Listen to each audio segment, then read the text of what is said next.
Riko, letting in sama mirroring itu sama apa enggak? Oke, nah aslinya mirroring itu adalah latihan untuk letting in.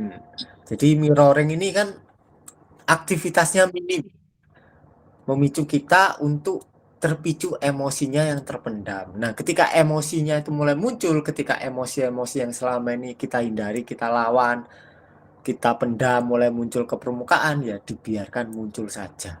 Diterima apa adanya, dialami total gitu. Jadi mirroring adalah latihan untuk letting in lebih lanjut gitu.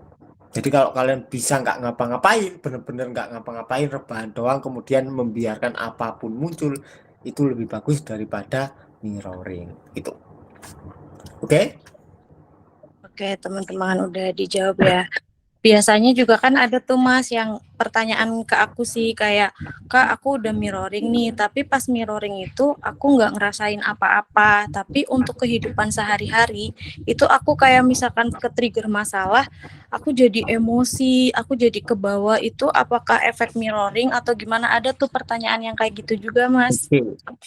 Nah ini biasanya kalau cewek ketika mirroring, emosinya muncul saat itu juga.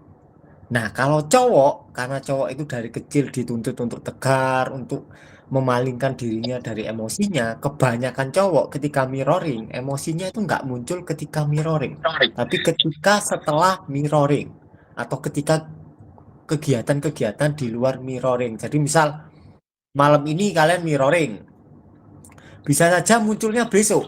Jadi emosinya bisa saja muncul besok. Tiba-tiba kalian sedih atau tiba-tiba kemarahan muncul di dada kalian kayak diaduk-aduk. Nah, itu dibiarkan saja. Jadi jangan dipendam lagi, jangan juga diekspresikan keluar, tapi alami total sensasi apapun yang muncul di area dada kalian masing-masing.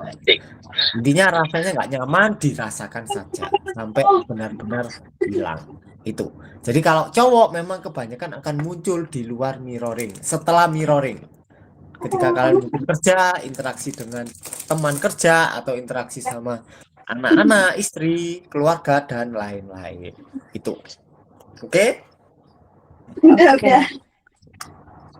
Enggak, udah. Oke Mas Riko, ini terus ada pertanyaan kemarin juga sebenarnya ini dari klien juga sih, kayak dia udah mirroring yang durasi lama gitu. Nah, tapi dia tuh kebingungan gitu, kok rasanya kayak kita nggak punya perasaan, kita jadi nggak ada empati, kayak sampai dia tuh bingung sendiri, apa aku ini gila Mbak, apa aku kayak gitu Mas. Ada tuh yang kemarin nanya ke aku sampai kebingungan sendiri, kok rasanya hambar dan flat gitu. Ada yang Oke. pertanyaan kayak gitu juga Mas ke aku dari klien bersejiwa. Jadi setelah mirroring, awalnya keluar emosi-emosi, ketika pendamannya itu udah bersih, tiba-tiba perasaannya damai gitu kan, atau Ya, netral gitu kan, ya gak apa-apa, ya, justru bagus. Karena ketika kalian nggak ada pendaman emosi, entah kasusnya apapun, itu nggak mungkin terpicu emosinya, karena nggak ada yang dipicu lagi. Intinya kayak gini, misal botol isinya kopi, kalau disenggol tumpahnya apa nih? tumpahnya kopi, Kalau isinya susu, susu, kalau isinya air putih, air putih, kalau nggak ada isinya. nggak ada. Nah, itu. Jadi kalau memang sudah tidak ada pendaman emosi negatif, ya kalian tidak akan mungkin merespon secara negatif. Jadi itu.